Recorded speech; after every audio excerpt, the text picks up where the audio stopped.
बहुत पुराने समय की बात है। राजपुताना के एक शहर में एक राजा रहता था जो बहुत दयालु और न्यायप्रिय था। उसके राज में लोग बहुत खुश थे। शेर और बकरी एक साथ पानी पीते थे। हर तरफ शांति थी। राजा का एक ही बेटा था जिसका नाम राजकुमार था। वह बहुत समझदार, नेक और हर काम में माहिर था, पर बहुत ज्यादा लाड प्यार ने उसे जिद्दी बना दिया था। जिस चीज को पाने की ठान लेता उसे पाकर ही दम लेता। एक दिन राजकुमार शिकार से लौट रहा था। सैनिक और दूसरे शिकारी पीछे रह गए थे। राजकुमार घोड़े पर सवार होकर बहुत आगे निकल आया। उसे बहुत प्यास लगी थी।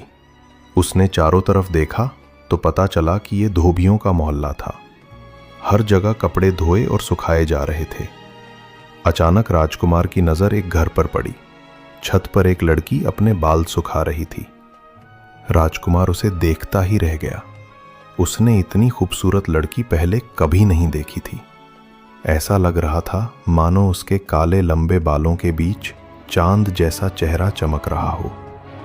लड़की की नजर भी राजकुमार पर पड़ी और वह तुरंत दुपट्टे से खुद को ढककर नीचे उतर गई। राजकुमार जैसे होश में आया, इतने में उसके साथी और नौकर भी वहां आ गए और राजकुमार को मजबूरन महल वापस आना पड़ा। उसकी आंखों से वह सुंदर सूरत हट नहीं रही थी। उसने अपने खास नौकरों को भेजकर पता करवाया तो मालूम हुआ कि वह एक धोबी का घर था और वह धोबी की लड़की थी। राजकुमार जिद और गुस्से से बिस्तर पर पड़ गया कि वह उसी लड़की से शादी करेगा वरना अपनी जान दे देगा। 3 हफ्ते बीत गए। राजा को यह बात पता चली तो वह सोच में पड़ गया। वो राजकुमार की जिद से वाकिफ था। उसने गांव के मुखिया को बुलाकर सलाह ली। मुखिया बहुत अक्लमंद, वफादार और अनुभवी आदमी था। उसने सलाह दी, इस समय उसे रोकना ठीक नहीं। आप राजकुमार को मनमानी करने दीजिए। जवानी की जिद है। 2 दिन धोबी की बेटी के साथ रहेंगे तो अकल ठिकाने आ जाएगी। फिर आप शौक से किसी राजकुमारी से शादी करवाइएगा। वैसे भी राजाओं की तो कई रानियां होती हैं। यह भी एक कोने में पड़ी रहेगी। राजा को यह बात समझ आ गई। उसने राजकुमार को बुलाया और कहा, हम तुम्हारी जिद और इच्छा को देखते हुए तुम्हें इजाजत देते हैं। तुम उस लड़की से शादी कर सकते हो। राजा ने धोबी और उसकी पत्नी को बुलवाया। वे डरते कांपते आए। सोच रहे थे कि न जाने क्या गलती हो गई है कि राजकुमार ने उन्हें बुलाया है।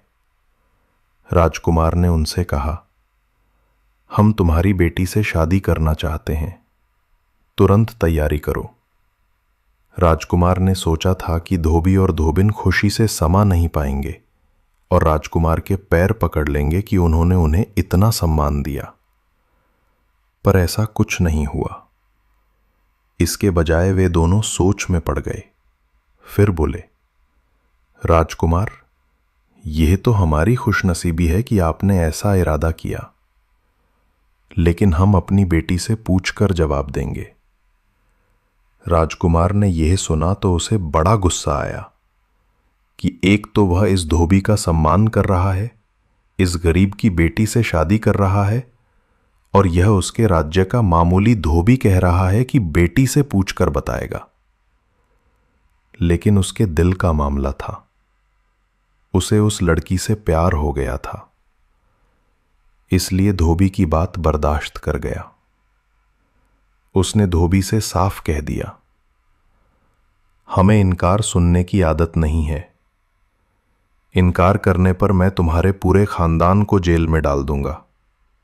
वे दोनों धोबी और उसकी पत्नी जैसे डरते कांपते आए थे वैसे ही चले गए।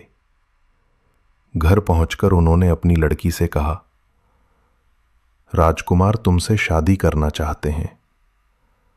अगर तुमने मना किया तो हम जान से हाथ धो बैठेंगे। लड़की कहने लगी, ठीक है, मैं राजी हूं, लेकिन राजकुमार से कहिएगा कि मेरी 4 शर्तें हैं। खुद आकर सुन ले। अगर मंजूर हो तो बारात लेकर आ जाए।